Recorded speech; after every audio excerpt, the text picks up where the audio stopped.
So, for me, the daily confrontation with fear has become a real practice for me since about three years ago. I went skydiving in Dubai, right? And skydiving is a really interesting confront with fear, right? So I gotta stand up. I'm sorry, I gotta stand up. All right. So all your friends, what happens? You go out. I dropped my thing. So what happens is you go out the night before and you take a drink with your friends, and somebody says, "Yeah, we should go skydiving tomorrow." And you go, "Yeah, we'll go skydiving tomorrow." Yeah, and you go, "Yeah," and everybody goes, "Yeah," right? And you go home you by yourself. You're like, right? You're like, well, I mean, they was drunk too, right? So maybe they not. Maybe. I mean, we don't have to go. We don't have to do it. So then that night you're laying in your bed and you just keep. And you're terrified. You keep imagining over and over again jumping out of an airplane, and you can't figure out why you would do that, right? And you're laying there and you have the worst night's sleep of your life, but you still have the hope that your friends were drunk, right? So you wake up the next day and you go, down and you say where you were going to meet, and everybody's there. You're like, oh shit. All right, cool, right? So you get in the van and you don't know that your friends had the same night that you had, because they're pretending like they didn't. They're like, "Yeah, man, my uncle's a Navy SEAL, and this is gonna be great. I've been looking forward to this." And you're like, oh my God.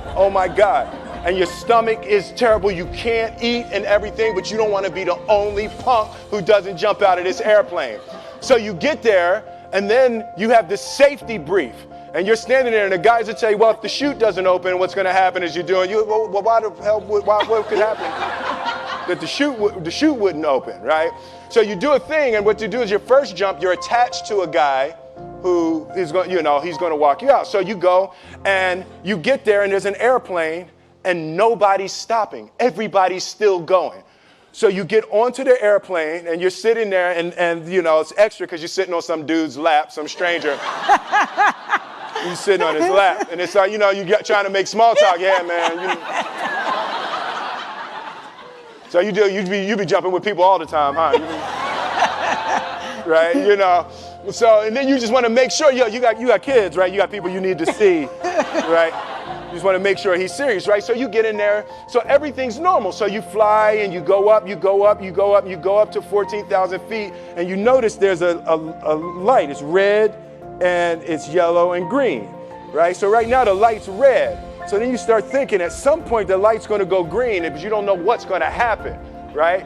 And you wait, and it goes yellow, and the light goes green, and somebody opens the door, and in that moment you realize you've never been in a freaking airplane with the door open. Right? Terror. Oh, sorry, I'm spitting. I'm sorry. Oh, sorry. No, terror, right? So you go, and then if you were smart, you sat in the back so you don't go first, right?